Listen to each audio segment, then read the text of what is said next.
بہادری کے ساتھ ان طاقتوں کا مقابلہ کیا، لیکن اگلی باری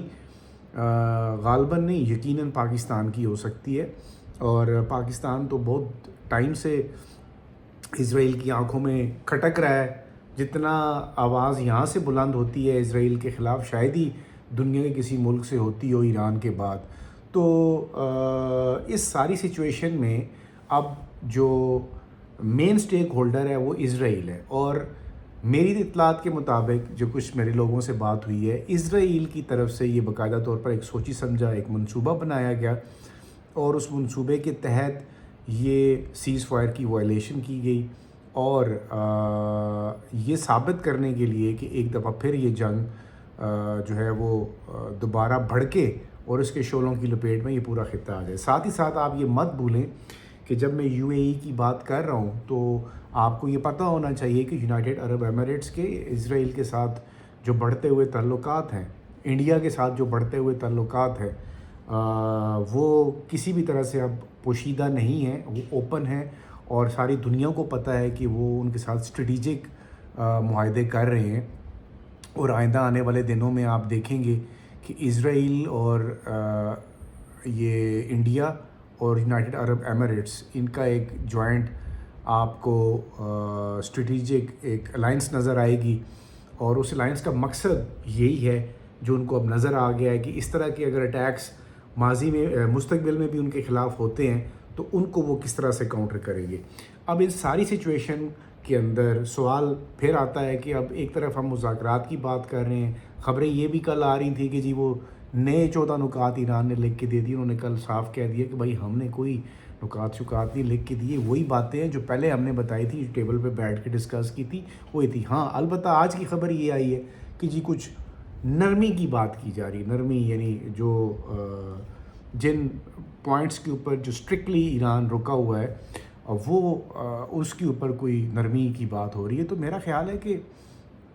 ایران کا ایک جو سٹانس ہے وہ بڑا واضح ہے کہ وہ اپنی سوورینٹی کے اوپر، اپنی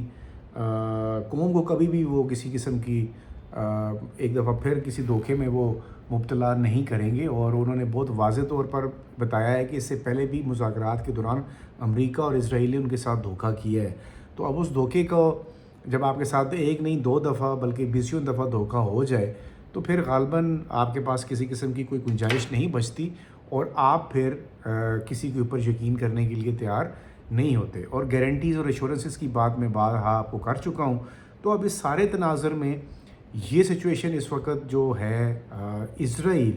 مین سٹیک ہولڈر ہے، جس کا نام کوئی نہیں لے رہا، ہر طرف امریکہ امریکہ امریکہ۔ ذہن میں رکھیں اسرائیل جب تک اسرائیل کو نتھی نہیں ڈلے گی وہ اس طرح کی حرکتیں کرتا رہے گا، اور خطے کے اندر جو ایک انسرٹینٹی ہے اس کا مقصد ہی یہ ہے کہ یہ پورا ریجن جنگ کی لپیٹ میں رہے۔ یہ ملک آلریڈی جس طرح ہمارا ملک ہے کہ اس کے اندر مسائل ہیں، ان مسائل کو ساتھ ساتھ ان کے اوپر ایک اور ایسا مسئلہ امپوز کر دیا جائے تاکہ یہ پھل پھول نہ سکیں۔ تو بہرحال اس طرح کی اسکلیشن کا مطلب صرف جو ٹاکس ہیں ان کو سیبوٹاج کرنا ہے میرے نزدیک، اس کے علاوہ اور کوئی وہ دوسرا اس کا مقصد نہیں ہے۔ اب کچھ سٹیٹمنٹس ہیں جو میں آپ کے سامنے رکھ دیتا ہوں چیدہ جو آج 24 گھنٹوں کے بیچ میں آئی ہیں۔ یہ کالیباف صاحب ہیں جو ایران کے اسپیکر ہیں قومی اسمبلی کی، جو ان کا پارلیمان ہے،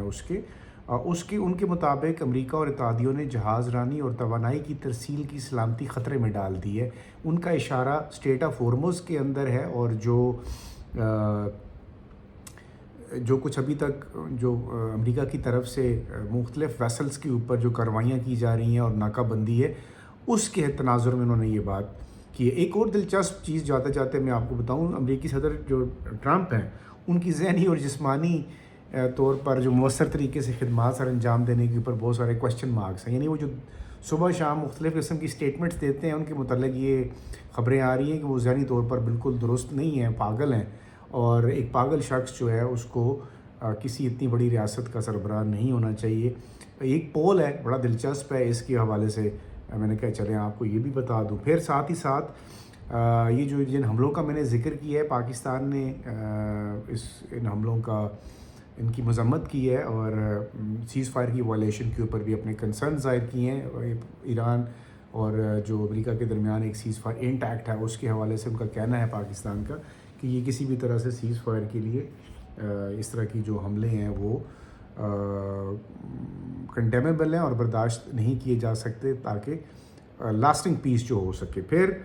چین جانے کے لیے امریکہ کے صدر جو ہیں وہ ڈونلڈ ٹرمپ پر تول رہے ہیں اور انہوں نے کہا ہے کہ چین کے ساتھ لڑنے کے بجائے تعلقات بہتر رکھنا زیادہ مفید ہے. یہ ان کا سٹیٹمنٹ سامنے آیا ہے. اب ان ساری چیزوں کو مختلف اور بہت ساری چیزیں ہیں، خبریں ہیں، اور آئی ایم ایف کی طرف سے بھی ایک وارننگ آئی ہے کہ اگر یہ جنگ کچھ عرصہ اور جاری رہی تو حالات مزید بدتر ہو سکتے ہیں ہم جیسے ملکوں کے، پاکستان جیسے ممالک کے. تو سب سے امپورٹنٹ اس وقت سیز فائر ہے. خدا کرے کہ یہ سیز فائر انٹیکٹ ہو جائے، لیکن جتنی بھی میڈیشن کی کوششیں ہو جائیں، جب تک آپ اسرائیل کو قابو نہیں کرتے، اسرائیل کے اوپر آپ اپنا کارروائی نہیں کرتے یا اس کے خلاف تمام ممالک یکساں ایک آواز نہیں اٹھاتے، اور وہ ممکن نہیں ہے. اس کی وجہ یہ ہے کہ آپ عرب ممالک کی حالت دیکھ لیں، وہ تو ان کے ساتھ بہت کلوز ریلیشنز میں اسٹریٹجک الائنسز ان کے ساتھ کر رہے ہیں. سعودی عربیہ ہو، قطر ہو یا یہ یو اے ای والے ہوں، ان کی تو بہت واضح قسم کی پالیسی ہے. ان حالات میں اگر اسرائیل پھلتا پھولتا رہا تو پھر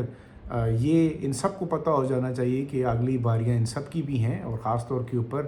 جہاں سے آواز اٹھتی ہے پاکستان، جسے اسلام کا قلعہ کہا جاتا ہے، وہ بھی اس وقت اسرائیل کی آنکھوں میں کھٹک رہا ہے. اور جو اسرائیل کی الائنس ہماری بھارت کے ساتھ،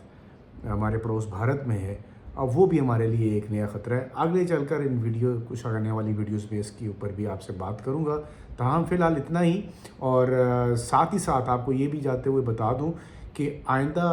جو ایک ہفتہ ہے یہ جو چل رہا ہے، اس کے اندر بہت ساری ڈیولپمنٹس متوقع ہیں، اور سب سے امپورٹنٹ یہی ہے کہ شاید یہ پیس ٹاکس کا دوسرا دور ممکن ہو پائے. اگر یہ ہو جاتا ہے تو یقیناً پھر وہ تمام چیزیں جن کا میں نے ابھی ذکر کیا وہ پھر دم توڑ جائیں گی. لیکن اس سب کے لیے ایک بہت اچھی ایفرٹ کی ضرورت ہے جو پاکستان اور دیگر ممالک امن کے لیے کوششوں میں مصروف ہیں.